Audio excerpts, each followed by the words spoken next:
A partir de agora. DG Crédito. Serviços financeiros. Rua Áurea Docente 118, Jardim Brasília e Avenida Brasil 416, Vila Menon, Americana. Telefone 36456031. WhatsApp 993029322.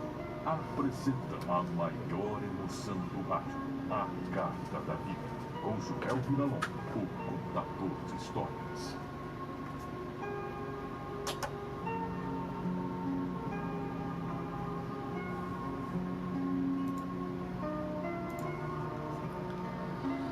O meu nome é Nelson Cordeiro Aires. Nelson Cordeiro Aires.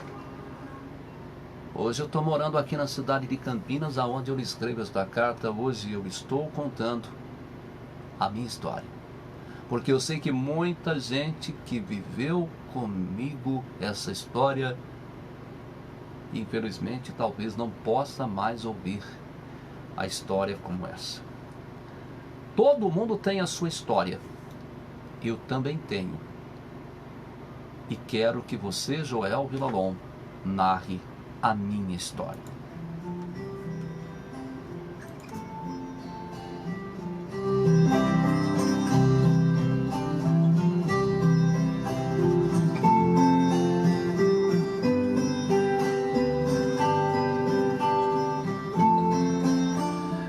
Tudo aconteceu há alguns anos.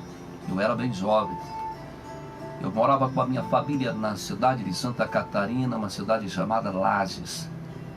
Lages, em Santa Catarina, eu tenho plena convicção, não é porque a minha terra, não, mas olha, eu nunca vi lugar tão belo, o aconchegante como aquele lugar, como Lages, na cidade de Santa Catarina. Nossa, que lugar lindo! A cidade tinha a cara de um lugarejo europeu.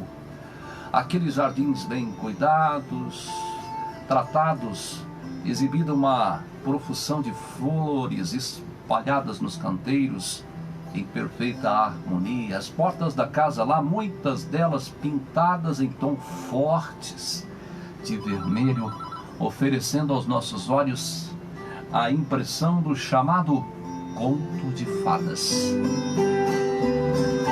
Eu morava em Lages, Santa Catarina, e quem conhece, quem sabe o que é Lages, sabe muito bem que é uma cidade muito bonita, muito aprazível.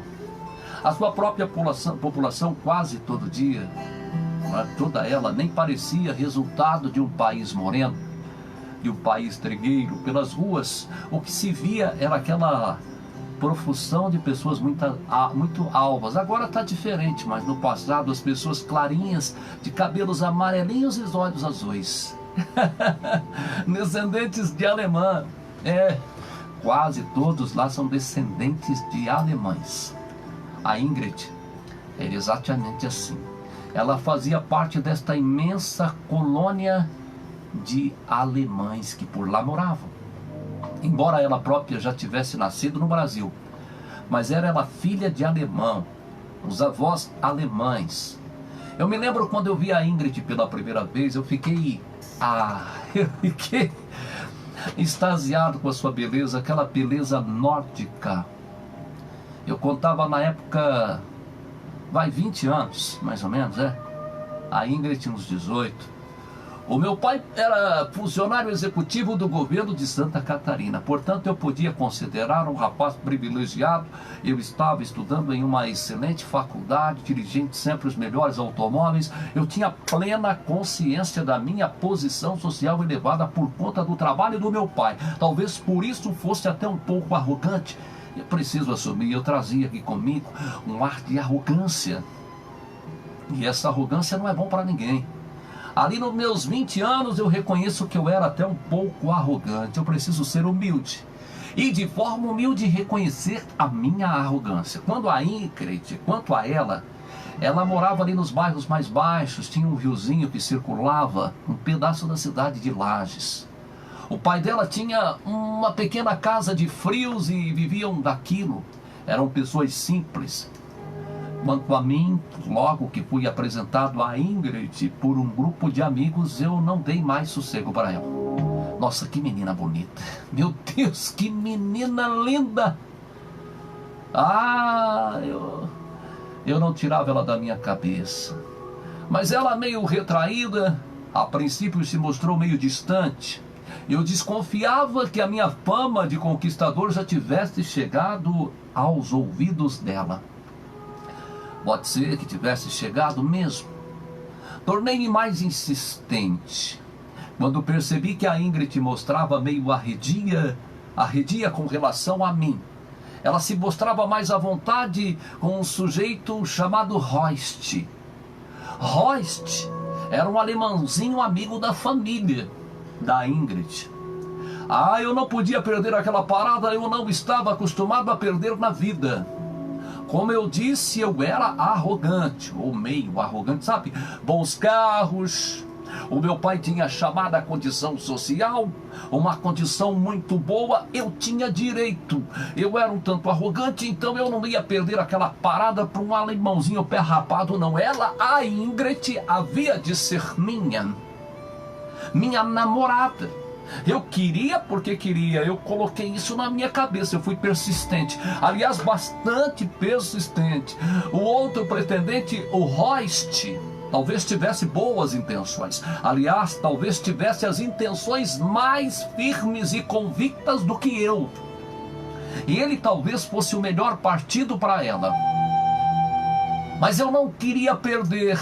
No jogo do amor, eu não ia perder. Eu enfiei aqui dentro da minha cabeça que eu não perderia. Talvez o Rost quisesse um compromisso sério, porque até frequentar a casa, ele já estava frequentando a casa da Ingrid.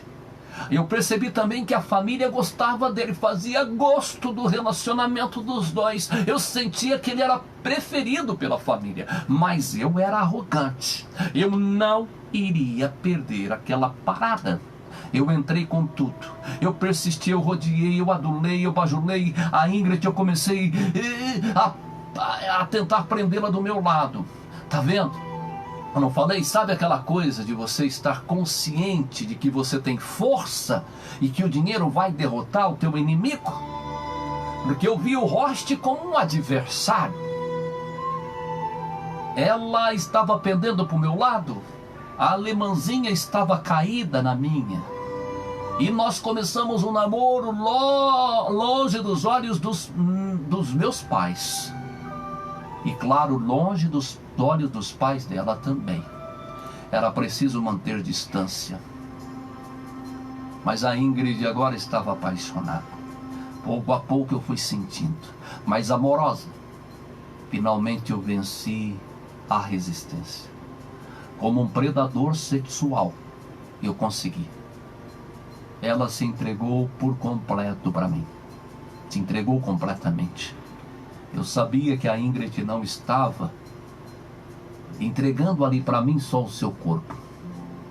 Eu sabia que ela era sincera, ela estava gostando de mim. Eu sabia que aquela alemãozinha estava entregando o seu coração.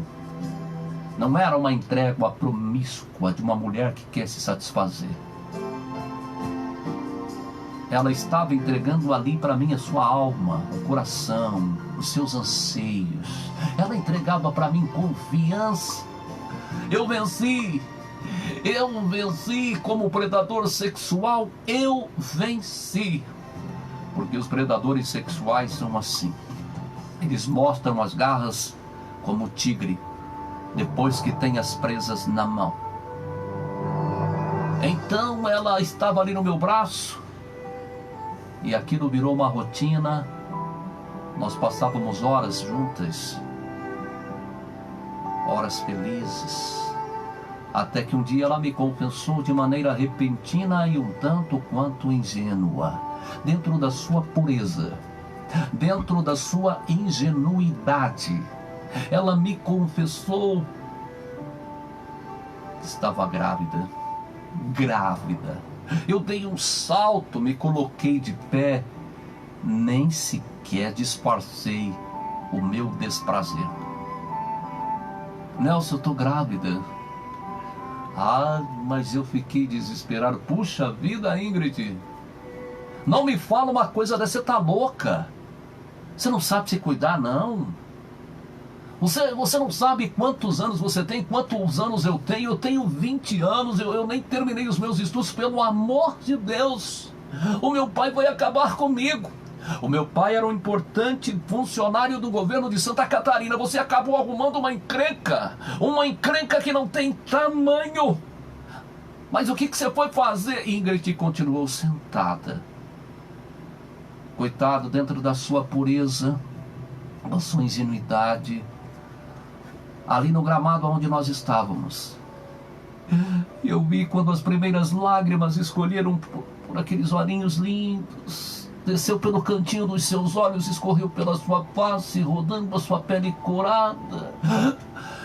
Ela trazia consigo um soluço, o coração parece que explodiu dentro do peito num momento como esse. O homem sabe como ser cruel. E às vezes canalha, cafajeste. Eu fui cruel, eu fui canalha, eu fui cafajeste. Vou dizer por quê. Eu ainda perguntei no meio impertinente: você vai querer ter essa criança? Você vai querer ter esse filho? Ingrid se ergueu e falou baixinho. Ela tinha personalidade, uma miúda de personalidade. Basta, Nelson. Eu não estou te pedindo absolutamente nada. Eu só errei confiando em você. Eu não pedi para você assumir o meu filho, só comuniquei a você que eu estou grávida. Mas por favor, não fala mais nada.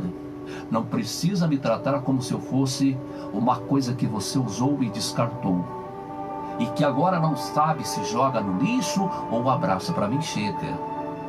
Eu já vi quem é você.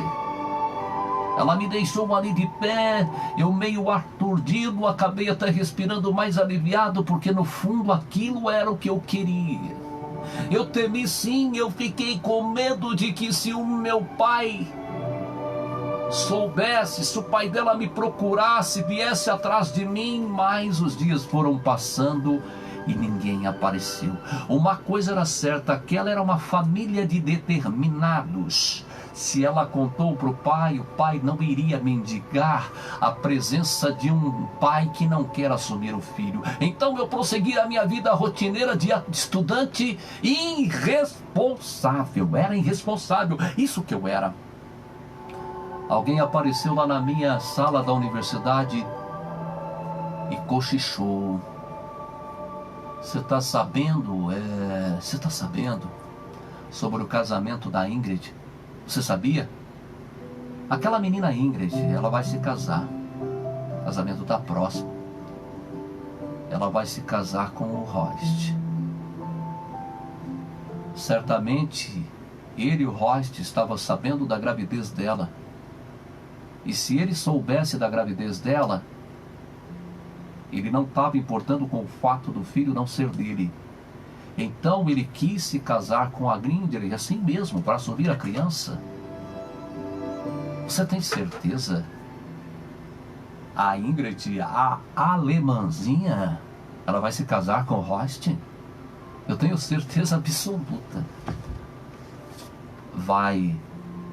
Parece que ela está grávida já, né? Ah, sei. Fiquei na minha, não falei nada.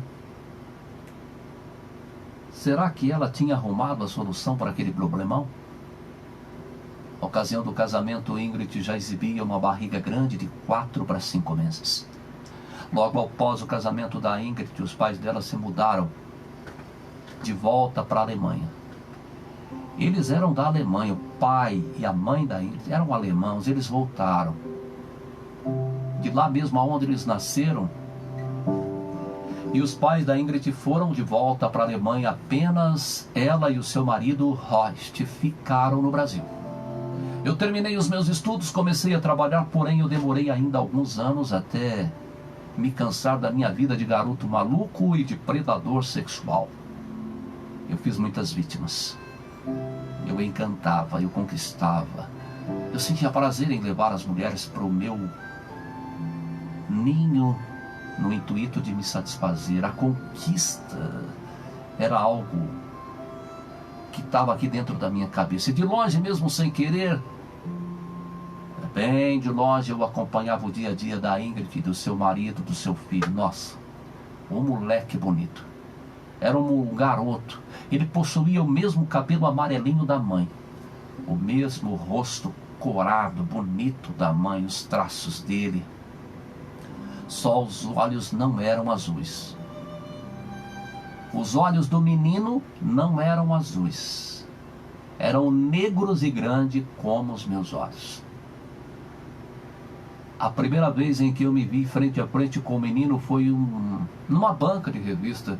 Ele devia contar mais ou menos uns 7 anos. 7 anos havia se passado. Ele era bastante alto para a idade dele, bastante desenvolvido. Ele estava ali com alguns coleguinhas dele e eles comentavam sobre o super-herói, compravam figurinhas da banca, coisa de moleque. Eu fiquei encarando o menino, ouvindo a sua voz cheia de alegria. Um menino feliz. Eu tenho essa aqui, quer tocar comigo? Essa aqui é repetida, quer trocar comigo? Aquela coisa de menino. Uma sensação estranha começou a tomar conta de mim. Aquele momento eu senti um misto de satisfação, de orgulho, mas de muita tristeza. Eu vi ali um menino desenvolvido, bonito e ao mesmo tempo parecia ser inteligente. Ao mesmo tempo eu sentia tristeza, frustração, desaponto. Um certo desapontamento.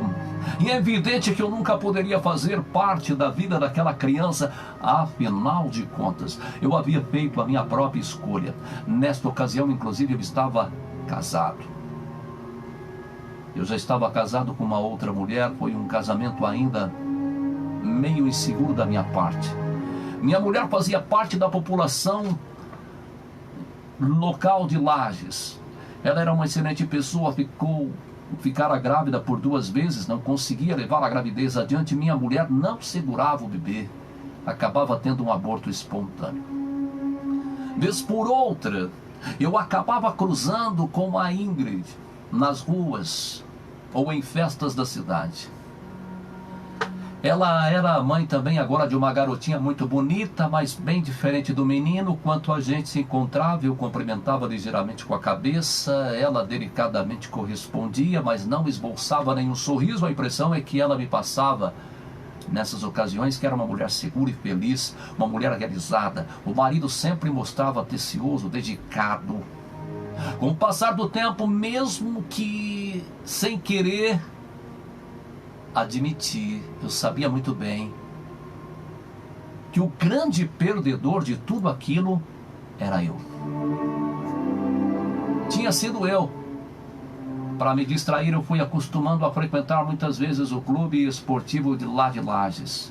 E numa destas ocasiões em que eu saía da piscina, eu avistei o menino preparando-se para o mergulho. Ele estaria agora 9 para 10 anos. Mas tinha a altura e o físico de um menino de 14 anos. Um menino graúdo, graudão. Quando ele se atirou na água, a turma que o acompanhava aplaudiu. E aí? É Richard! Vai ganhar a competição, ei! Esse é fera! Ele emergiu com um sorriso. Encarado, se sentou à borda da piscina. Eu não resisti nesta hora. Eu puxei conversa com o menino. Eu precisava falar com ele, sei lá. Você vai competir pelo clube? Vou. Eu vou competir. Ele olhou para mim, nossa, que menino bonito. Ele disse, eu pretendo, só que eu não estou bem preparado, a gente tem que treinar bastante. Você pretende se tornar um esportista famoso? Não, eu, na verdade, quero ser advogado. Ouvi ele falando ali, uma conversa adulta. Ouvindo aquilo, eu me senti empolgado. É uma bela carreira. Falei para ele, eu sou advogado. E é legal, hein? Meu nome é Nelson. Eu sou o Richard. Muito prazer. Menino que sabia conversar, então ele estendeu a sua mão. Apertou a minha mão, como um homem aperta a mão de um outro homem. Puxa vida. Eu não pude controlar aquela emoção que tomou conta de mim. Neste momento nós vamos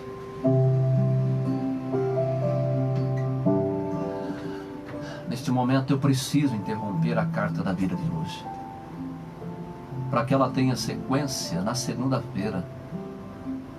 Ela é longa, muita coisa vai acontecer nessa história, não dá para que a gente atropele detalhes importantes. Será que o Nelson vai abrir o jogo e falar para ele que aquele menino é o seu filho? Será que ele sabe da verdade? O que vai acontecer? Não percam, na segunda-feira, a segunda parte desta emocionante história, aqui, na maior emoção do rádio, a carta da vida. A maior emoção do rádio, a carta da vida, com Joel Vilalon, o contador de histórias. Oferecimento BGCred, Rua Áurea Pocente 118, Jardim Brasília e Avenida Brasil 416, Vila Medon, Americana. Bom, gente, quero agradecer o carinho de todos. Compartilhem o nosso vídeo. Na segunda-feira eu termino porque a carta é longa, viu? Um abraço para Lauzina Lopes. Obrigado, Leni. Beijo, saudade de você. Camila, Ana Paula. Obrigado pelo carinho, deixa eu ver. Gislaine Silva. Beijo bem grande no coração. Rita Siqueira. Rita. Beijo para todo mundo aí, tá bom? Também para Cláudia Torres. Claudinha, eu te amo bem grandão, menina linda. Obrigado pelo carinho me assistindo. Não percam então, gente, segunda-feira, desfecho final desta carta emocionante. A maior emoção do rádio, a carta da vida, com um amigo do rádio, Joel Vilalon.